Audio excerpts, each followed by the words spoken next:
प्यारे विद्यार्थियों, स्वागत है आप सभी का विद्या बाय दिव्या के YouTube चैनल पर, जहां हम कक्षा 12वीं का मैथमेटिक्स का अध्याय 5 पढ़ रहे हैं, जिसमें हमने एक्सरसाइज 5.5 तक के क्वेश्चंस को आसानी से सॉल्व कर लिया है। तो अब हम शुरू करने वाले हैं एक्सरसाइज 5.6। तो चलिए बिना देरी के शुरू करते हैं।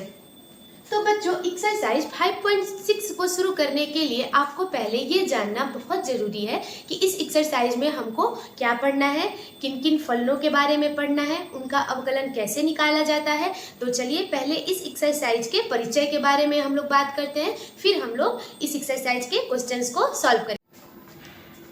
तो बच्चों, जब हम एक्सरसाइज 5.2 के क्वेश्चंस को सॉल्व कर रहे थे, जिसमें हमें क्या ज्ञात करना होता था, स्पष्ट फलनों के अवकलज, डेरिवेटिव्स ऑफ एक्सप्लिसिट फंक्शन। स्पष्ट फलन किसे कहते हैं? ऐसे फलन जिसमें हम y को स्पष्ट रूप से x के पदों में लिख सके। जैसे यहाँ पर आप लोग देखो, y बराबर, एक एग्जाम्पल लिया है मैंने, y बराबर x² + 5x + 6। मतलब इसमें इधर एक भी y नहीं है और ये जो y है इधर अलग है। यहाँ पर देखो आप लोग, y बराबर tan 2x + 3, इसमें भी x का फंक्शन एक साइड है, y का एक साइड। तो एक्सरसाइज 5.2 में हम लोग ये सीखे थे। जब हम लोग आगे बढ़े एक्सरसाइज 5.3 में, तो हम लोग अस्पष्ट फलनों के अवकलज निकालना सीखे, derivatives of implicit function. Implicit function क्या होता है कि y को स्पष्ट रूप से x के पदों में व्यक्त ना कर पाए। यहाँ पर एग्जांपल देखो आप लोग, 2x + 3y = sin x। यहाँ पर आप लोग 2x का करोगे, 3y का करोगे तो dy/dx आ जाएगा। यहाँ पर आप लोग देखो, x और y एक साथ आ गए। मतलब हम इसको ऐसे नहीं लिख सकते हैं कि y बराबर fx, नहीं लिख सकते हैं। इसको बोलते हैं अस्पष्ट फलन। तो इस एक्सरसाइज में हम लोग को पढ़ना है फलनों के प्राचलिक रूपों के अवकलज, इंग्लिश में derivatives of functions in parametric form. तो प्राचलिक रूप क्या होता है? ये एक नया टर्म नहीं आ गया आप लोग के लिए, तो सुनिए, समझिए आप लोग कि प्राचलिक रूप क्या होता है। पैरामेट्रिक, जिसको बोलते हैं पैरामेट्रिक फॉर्म। तो हम इसको मिटा देते हैं, स्पष्ट और अस्पष्ट फलनों को, क्योंकि इस एक्सरसाइज में हम लोग को पूरा ध्यान देना है इस पॉइंट पर।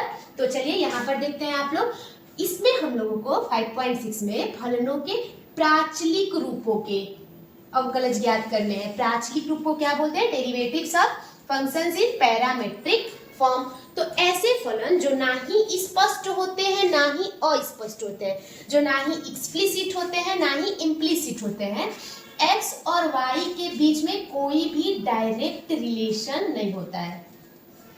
x और y के बीच में कोई भी डायरेक्ट रिलेशन नहीं होता है, लेकिन एक बार इन दोनों के बीच में किसी तीसरे फंक्शन के द्वारा इनडायरेक्ट रिलेशन बन जाता है। क्या बन जाता है? इनडायरेक्ट रिलेशन बन जाता है। ठीक है ना? जैसे कि यहाँ पर आप लोग समझो कि जब किसी फलन में x व y दोनों को किसी तीसरे चर, कोई तीसरा चर, जैसे कि हम एक एग्जांपल ले लें, यहाँ पर आप लोग समझ सकते हो, मैंने एक एग्जांपल लिया, y बराबर मैंने ले लिया sin u और x बराबर ले लिया मैंने एक एग्जांपल cos u। इसको मैं मिटा देती हूँ। यहाँ पर देखो आप लोग, y बराबर sin u, x बराबर cos u। तो y और x के बीच में ना कोई डायरेक्ट रिलेशन नहीं है, लेकिन दोनों में क्या चीज कॉमन है? आप लोग को दिख रही है, u। और इस u के चलते y और x के बीच में एक इनडायरेक्ट रिलेशन बन रहा है। अगर u बदलेगा तो यहाँ पर x भी बदलेगा और इस x के चलते क्या बदलेगा? y भी बदलेगा। तो इसकी अगर कोई आपसे परिभाषा पूछे कि प्राचलिक रूप क्या होता है, तो आप लोग बताओगे कि x व y दोनों को जब किसी तीसरे चर के रूप में, इसमें मैंने तीसरा चर कौन सा लिया है? u लिया है, तीसरे वेरिएबल के रूप में लिखा जाता है, तो उसे प्राचलिक रूप कहते हैं, पैरामेट्रिक फॉर्म कहते हैं। या आप लोग एक शॉर्ट लाइन में भी बता सकते हो कि जब x व y दोनों किसी तीसरे वेरिएबल t पर या u पर, किसी भी तीसरे वेरिएबल जो भी आप लोग डिपेंड करते हैं, क्या करते हैं? डिपेंड करते हैं। ऐसे रूप को हम बोलते हैं प्राचलिक रूप, पैरामेट्रिक फॉर्म। तो अब हम लोग सीखेंगे कि अगर ऐसा क्वेश्चन आ जाएगा तो हम लोग इसका अवकलन कैसे ज्ञात करेंगे, वो भी x के सापेक्ष। ठीक है ना? तो चलिए हम लोग अब एक्सरसाइज को शुरू करते हैं। तो एक्सरसाइज शुरू करने से पहले अब हम लोग एक एग्जांपल ले लेते हैं। मान लीजिए मैंने यही एग्जांपल ले लिया, y बराबर sin u, x बराबर cos u, और आपको क्वेश्चन में दे दे कि dy/dx निकालिए आप लोग। dy/dx निकालिए आप लोग। तो आप लोग कैसे निकालोगे? अभी एक्सरसाइज शुरू करने से पहले एक एग्जाम्पल पहले कर लेते हैं हम लोग। तो सुनो, यहाँ पर u दिया है, तो इसका अवकलन हम कैसे करेंगे? किसके सापेक्ष करेंगे? u के सापेक्ष करेंगे। u के सापेक्ष अवकलन करने पर आप लोग लिख सकते हो differentiate with respect to u to the both side. तो जब u के सापेक्ष करेंगे तो यहाँ पर d बाई डी यू होगा ना इंटू वाई, और इधर भी क्या हो जाएगा? d बाई डी यू हो जाएगा, और यहाँ पर क्या हो जाएगा? Sine u। तो यहाँ पर ये बन जाएगा dy बाई डी यू, और साइन u का अवकलन अगर u के ही सापेक्ष हो रहा है तो वो हो जाएगा आपका cos u। अब इसका करो आप लोग, x बराबर जो cos u दिया है इसको थोड़ा साइड में लिख लेते हैं। क्या दिया है? x बराबर cos u। हिंदी में लिख लेना आप लोग, u के सापेक्ष दोनों पक्षों का अवकलन करने पर, u के सापेक्ष दोनों पक्षों का अवकलन करने पर differentiate with respect to u to the both side. English में भी आप लोग लिख सकते हो ऐसे, differentiate with respect to u to the both side. यहाँ ध्यान देना आप लोग, तो u के सापेक्ष मतलब जब हम लोग x के सापेक्ष अवकलन करते थे तो दोनों पक्षों में d बाई डी एक्स लिख देते थे। u के सापेक्ष कर रहे हैं तो दोनों पक्षों में d बाई डी यू कर देंगे। इधर भी d बाई डी यू कर दिए, इधर भी d बाई डी यू कर दिए। देखिए थोड़ी भी कठिन एक्सरसाइज ये है नहीं, बहुत बहुत बहुत ज्यादा आसान है। यहाँ पर देख लो आप लोग, ये हो जाएगा dx बाई डी यू, और cos u का अवकलन अगर यहाँ भी u है यहाँ भी u है तो क्या हो जाएगा? माइनस साइन u हो जाएगा। कितना हो जाएगा? Minus sine u। यहाँ पर देख लीजिए इक्वेशन 1, ये इक्वेशन 2। हमको क्या ज्ञात करना है? हमको ज्ञात करना था dy बाई dx ज्ञात करना था, लेकिन हमको क्या मिल गया है? dy बाई du मिल गया है, dx बाई du मिल गया है। अब हमको dy बाई dx कैसे मिलेगा? तो क्या हम भाग दे दे? कैसे भाग दे दे? यहाँ पर देखो आप लोग, 1 में 2 का 1 बाई 2, तो dy बाई du अपॉन में dx बाई du। यहाँ से क्या हो जाएगा? dy बाई du की वैल्यू बताओ। ये du से du क्या होगा? कट जाएगा, तो dy बाई dx ही तो मिलेगा। तो अब बताओ dy बाई du की वैल्यू cos u, और अपॉन में माइनस साइन u। एक मिनट रुक जाओ, cos u अपॉन में माइनस का साइन u। क्या बन जाएगा आंसर आपका? Minus cot u। तो आप लोग बताओ कि आप लोग को ये एग्जाम्पल समझ में आया कि नहीं आया, और आप लोग इसको अपने कॉपी पर नोट डाउन कर लीजिए। ये कुछ एग्जाम्पल्स लिए हैं मैंने जो कि प्राचलिक रूप के हैं। x बराबर a cos थीटा, y बराबर a sin थीटा। यहाँ पर x और y थीटा पर डिपेंड कर रहे हैं, यहाँ पर x और y t पर डिपेंड कर रहे हैं, यहाँ भी x और y t पर डिपेंड कर रहे हैं। t मतलब तीसरा वेरिएबल। तो आप लोग इसको पहले अपनी कॉपी पर नोट डाउन कर लो। तो चलिए हम लोग अब एक्सरसाइज शुरू करते हैं। एक्सरसाइज में क्वेश्चन नंबर 1 क्या दिया है? क्वेश्चन नंबर 1 दिया है x बराबर 2at का स्क्वायर एंड y बराबर at का पावर 4। क्या हम दोनों पक्षों में t के सापेक्ष अवकलन कर दे? क्यों?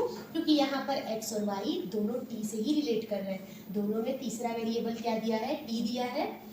दोनों x और y t पर डिपेंड करते हैं, तो यहाँ पर हम लिख सकते हैं कि t के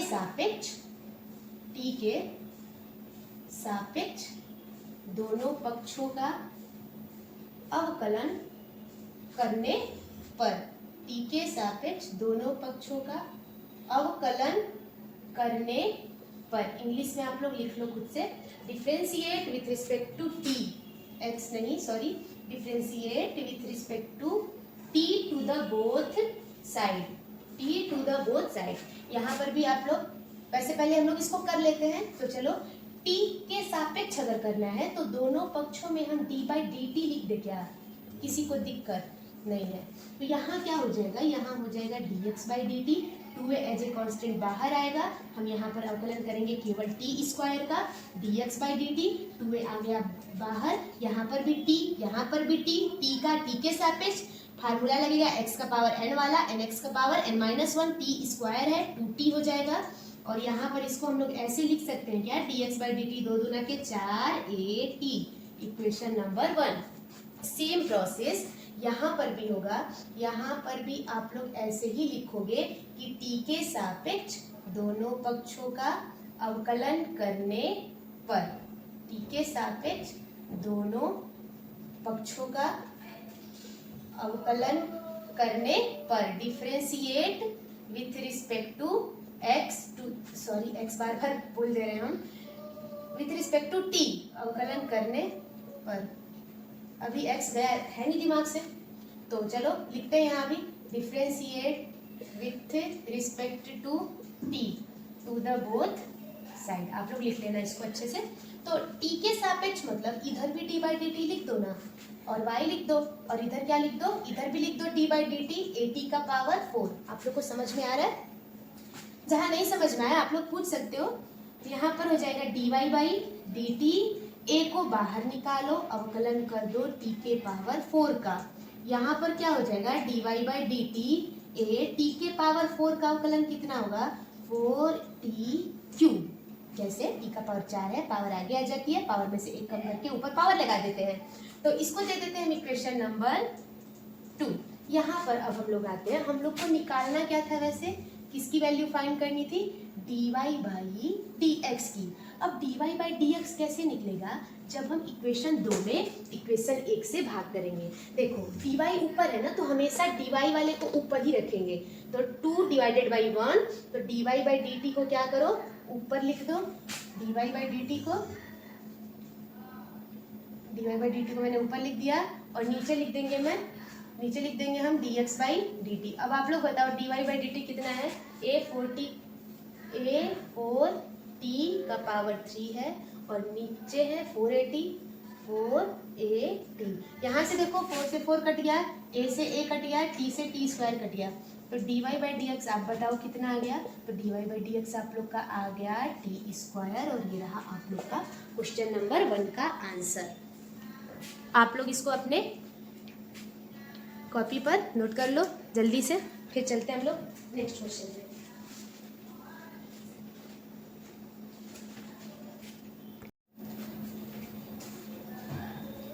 तो चलते हैं बच्चे क्वेश्चन नंबर 2 पर, जिसमें आप लोगों को, यहाँ पर मैं 2 लिख देती हूँ, जिसमें आप लोगों को दिया है x बराबर a cos थीटा, मैंने लिख लिया, y बराबर b sin थीटा, नहीं सॉरी y बराबर b cos थीटा है, y बराबर b cos थीटा, और निकालना क्या है आप लोगों को, dy बाई dx। तो यहाँ ध्यान दें आप लोग कि यहाँ पर थीटा है ना, तो हम दोनों पक्षों में किसके सापेक्ष अवकलन करेंगे, थीटा के सापेक्ष, differentiate with respect to theta. यहाँ भी दोनों पक्षों में किसके सापेक्ष, थीटा के सापेक्ष, differentiate with respect to theta to the both side. तो थीटा के सापेक्ष अगर करना है तो दोनों पक्षों में हम डी बाई डी थीटा लिख दे, क्या लिख देते हैं, दोनों पक्षों में D by D theta, A cos theta हो गया इधर, और पहले इसी को कर लेते हैं। डी बाई डी थीटा अगर एक्स का करेंगे तो डी एक्स बाई क्या हो जाएगा, यहाँ पर हो जाएगा आप लोग का D X by D theta. A को कांस्टेंट है, उसको बाहर निकालो, ए बाहर आ गया, अवकलन किसका करेंगे हम, कॉस थीटा का, और यहाँ भी थीटा यहाँ भी थीटा, तो अवकलन क्या हो जाएगा इसका, माइनस का साइन थीटा। अगर एक्स एक्स जब सेम रहता था तो माइनस का साइन एक्स हो जाता था, यहाँ थीटा थीटा सेम है, साइन थीटा हो जाएगा। इधर करते हैं तो इधर भी same process, d by D theta y हो जाएगा, और डी बाई डी थीटा आपका हो जाएगा बी कॉस थीटा। कोई दिक्कत, यहाँ पर हो जाएगा d Y by D theta, b को बाहर निकाल दो as a constant, d by D theta किसका कर दो, कॉस थीटा का। बहुत इजी एक्सरसाइज है। D Y by D theta cos theta का क्या हो जाएगा, फिर से माई साइन थीटा। मैंने क्वेश्चन सही तो लिखा है, हाँ सही लिखा है। D Y by D x निकालना है तो वाई को ऊपर रखना है, तो ये हो गया, अगर इसको मान रहे हो इक्वेशन 2, इसको मान लो इक्वेशन 1, तो 2 में 1 का क्या दे दो, भाग दे दो, डिवाइड दे दो, तभी तो D Y by D X निकालोगे।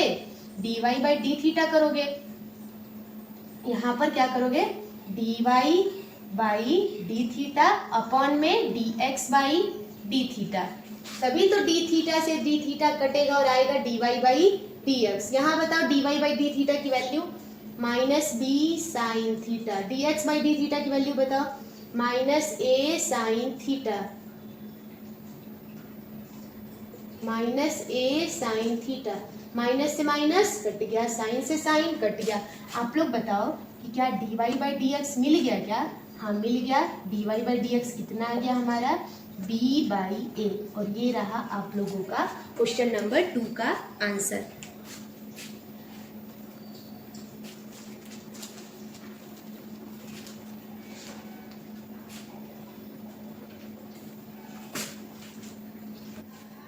x बराबर क्या दिया है क्वेश्चन नंबर 3 में, एक बार देख लो आप लोग, साइन टी दिया है क्या, हाँ साइन टी दिया है। y बराबर कितना दिया है, cos 2t दिया है क्या, तो लिख दो cos 2t।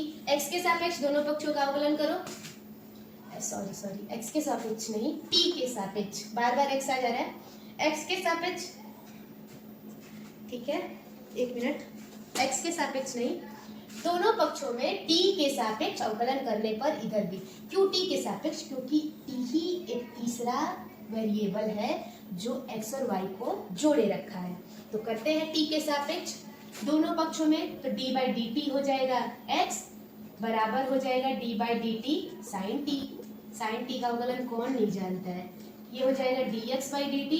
साइन टी का अवकलन बताओ, जल्दी बताओ, साइन टी का अवकलन cos टी, साइन टी का अवकलन cos टी। हो तो गया, कितना इजी है। अब ये भी कोई क्वेश्चन होता है, बताओ आप लोग। यहाँ बताओ d बाई डी टी किसका कर दो, y का, यहाँ भी d बाई डी टी किसका होगा, cos 2t आ गया, एक एक्स्ट्रा टर्म आ गया 2t।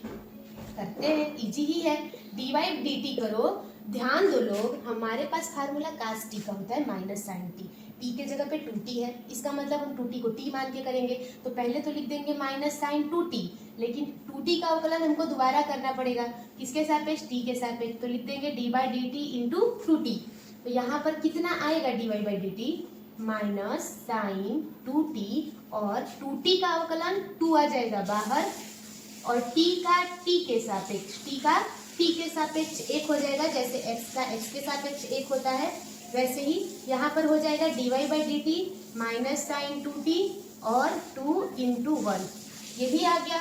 dy by D x निकालना है, इसको आप लोग इक्वेशन नंबर 2 दे दो, 2 डिवाइडेड बाई 1 करो, यहाँ लिख दो dy by d T, upon में लिख दो dx बाई डी टी। चलो dy बाई डी टी बता दो हमको, माइनस साइन 2t, सही है ना, 2 भी तो है, कहाँ लिखा जाए, नीचे लिख देना जगह नहीं। तो dy by D x, dy by d T की वैल्यू बताओ, माइनस ये है माइनस 2 साइन 2t, और इसकी वैल्यू बताओ dx बाई डी टी की cos t, लिख दो आप cos t। तो ये रहा आप लोगों का आंसर, एक बार मैच कर लेते हैं आंसर से, 4 साइन t। हाँ तो बच्चे आंसर में यहाँ पर आपका 4 साइन t आ रहा है, तो यहाँ पर इसने फार्मूले का यूज किया है, किस फार्मूले का, आप लोग देख लो, साइन 2 थीटा का फार्मूला होता है ना, 2 sine theta into cos theta, ये फार्मूला होता है ना साइन 2 थीटा का। यहाँ पर साइन 2t है, तो क्या हम इस फार्मूले को ऐसे यूज कर सकते हैं, sign 2t equal to, sign 2t के जगह लिख सकते हैं 2 sine t into cos t। तो इसी फार्मूले की मदद से आगे क्या हो जाएगा, यहाँ पर हो जाएगा dy by D x minus 2 into sine 2t के जगह इसको रखो, 2 sine t into cos t, और अपॉन में cos t, cos t से cos t कट गया, और आंसर आ गया आप लोग का dy by D x equal to minus 4 sine t। अब आंसर आप लोगों का सही है, हम यहीं पर आंसर को छोड़ रहे थे, लेकिन आंसर में इसको सॉल्व किया है, तो इसको आप लोग नोट कर लो कॉपी पर अपनी। तो चलिए बच्चों, चलते हैं हम लोग क्वेश्चन नंबर 4 पर। ये क्वेश्चन नंबर 3 था, और हम थोड़ा नंबर डालना भूल जाते हैं, तो आप लोग नंबर बुक से देखकर डाल लिया कीजिए। तो अब चलेंगे क्वेश्चन नंबर 4 पर। क्या दिया है, x बराबर दिया है आपको 4t, और y बराबर कितना दिया है, 4 बाई t दिया है, y बराबर आपको दिया है, y बराबर दिया है आपको 4 बाई में t, और सब कुछ वैसे ही है, करते हैं।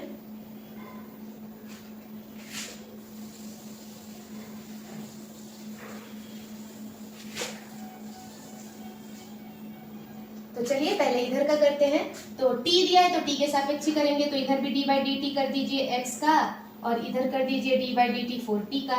यहाँ बताओ dx बाई डी टी हो जाएगा, 4 को निकालो बाहर, 4 को जब बाहर निकालेंगे तो d बाई डी टी किसका करेंगे, केवल t का, तो जब केवल t का होगा तो कितना आ जाएगा, 1 आ जाएगा। ये हो गया क्वेश्चन नंबर 1। यहाँ पर देखो t के सापेक्ष ही करेंगे, तो दोनों पक्षों में d बाई डी टी लगा दो, d बाई डी टी लगा दिए, यहाँ पर d बाई डी टी यहाँ पर डी बाई डी टी क्या हो जाएगा 4/t। t को ऊपर ले जाओ तो dy/dt, यहाँ हो जाएगा आप लोग का d/dt। 4 को तो पहले बाहर निकाल दो, कांस्टेंट है, 4 निकला बाहर, 4 निकल गया बाहर। d/dt किसका होगा, यहाँ पर होगा आप लोगों का 1/t का। t को ऊपर ले जाएंगे तो t का पावर -1, x का पावर n का फार्मूला लगा दो, nx का पावर n -1, तो -1 आगे आ जाएगा और t का पावर -1 -2 हो जाएगा। तो dy/dt, ये x पीछा नहीं छोड़ रहा, dy/dt ही चलेगा। यहाँ पर हो जाएगा -4 और t का पावर -1 कितना हो जाएगा, -2 हो जाएगा। इसको आप स्क्वायर में भेज सकते हो, ऐसे भी है तो कोई दिक्कत नहीं है। इसको दे दो इक्वेशन नंबर 2। यहाँ पर वैल्यू रखो dy/dt की कितनी है, माइनस है, 4 है, t का पावर -2 है। यहाँ पर बताओ कितना है, 4 है, 4 से 4 कट गया, कितना आ गया आप लोग का, dy/dx आ गया आप लोग का माइनस। बच्चों अब हम लोग चलते हैं क्वेश्चन नंबर 5 पर, देखते हैं क्वेश्चन नंबर 5 में क्या दिया है। तो चलते हैं हम लोग बच्चों क्वेश्चन नंबर 5 पर, देखते हैं क्या दिया है। इसमें दिया है x बराबर cos theta minus cos 2 theta और y बराबर दिया है sin theta minus sin 2 theta. तो इसमें तीसरा वेरिएबल जो है वो थीटा दिया है, तो हम दोनों पक्षों में थीटा के सापेक्ष अवकलन करेंगे। यहाँ पर मैंने लिख दिया है थीटा के सापेक्ष दोनों पक्षों का अवकलन करने पर, और इधर भी थीटा के सापेक्ष दोनों पक्षों का अवकलन करने पर इधर निकलेगा हमारा, अगर थीटा के सापेक्ष करेंगे तो दोनों पक्षों में d/d थीटा से मल्टीप्लाई करा दो, इधर भी हो जाएगा तो cos theta minus cos 2 theta. यहाँ पर हो जाएगा dx/d थीटा, एक बार d/d थीटा किसका होगा, cos थीटा का होगा, और एक बार d/d थीटा किसका होगा, cos 2 थीटा का होगा। यहाँ पर हो जाएगा dx/d थीटा, cos थीटा का अवकलन सबको पता है, माइनस का sin थीटा होता है कि नहीं होता है, cos 2 थीटा का माइनस का, यहाँ भी माइनस का हो जाएगा, माइनस का sin 2 थीटा, लेकिन 2 थीटा का भी फिर से हमको करना पड़ेगा। तो यहाँ पर आ गया आप लोग का dx/d theta minus sin theta, और माइनस माइनस प्लस हो गया और 2 आ जाएगा बाहर और थीटा का 1 हो जाएगा, और यहाँ पर बस बच जाएगा sin 2 थीटा। इस 2 को बाहर निकाल दिए और d/d थीटा अगर थीटा के सापेक्ष करेंगे तो 1 आ गया। इसको आप लोग दे सकते हैं इक्वेशन नंबर 1। यहाँ पर करते हैं थीटा के सापेक्ष, तो सेम स्टेप रहेगा d/d थीटा ऑफ y। यहाँ पर करते हैं दोनों के साथ d/d थीटा एक बार साइन थीटा का और एक बार d/d थीटा साइन 2 थीटा का।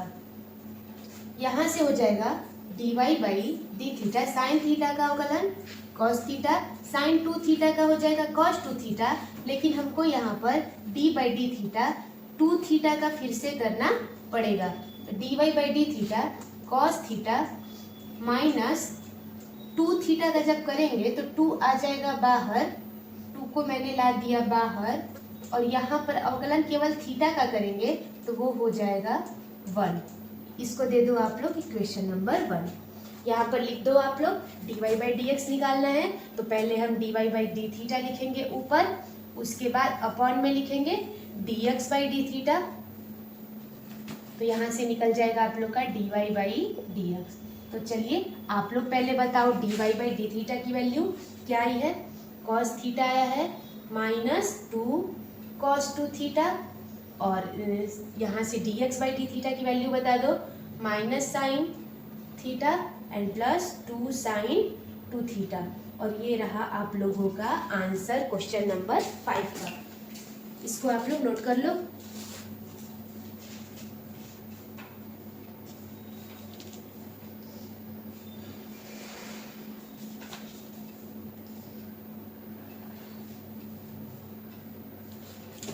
तो चलिए बच्चों चलते हैं हम लोग क्वेश्चन नंबर 6 पर। क्वेश्चन नंबर 6 में देखते हैं क्या दिया है। क्वेश्चन नंबर 6 में दिया है तो इसको मिटाना पड़ेगा, उसमें भी थीटा के ही सापेक्ष करना है हम लोग को।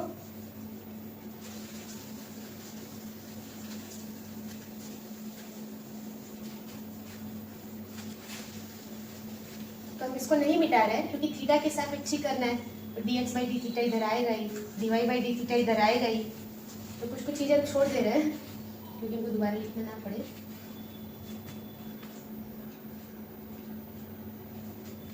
अच्छा चलिए मिटा देते हैं, इतना आलस नहीं आना चाहिए।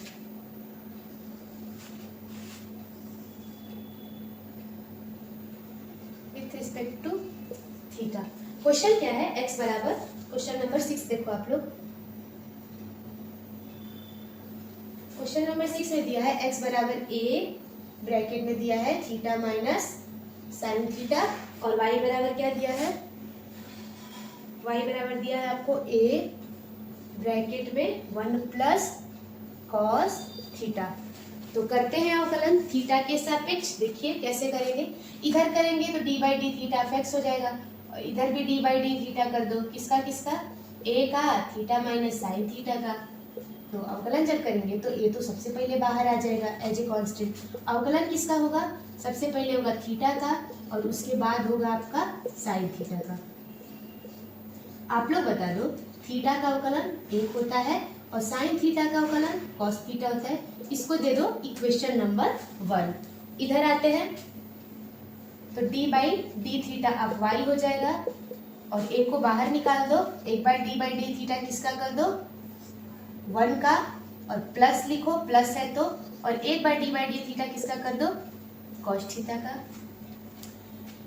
कॉस थीटा का यहाँ पर क्या हो जाएगा? D Y by D theta equal to a। 1 का अवकलन कांस्टेंट है, 0 हो जाएगा। कॉस थीटा का माइनस साइन थीटा हो जाएगा। कितना आ गया d Y by D theta? अगर आप लोगों से पूछा जाए आप लोग बोलोगे minus a sine theta. Equation number 2 आ गया।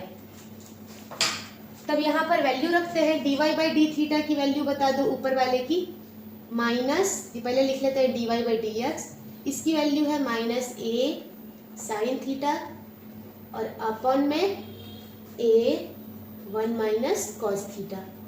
a से a खत्म।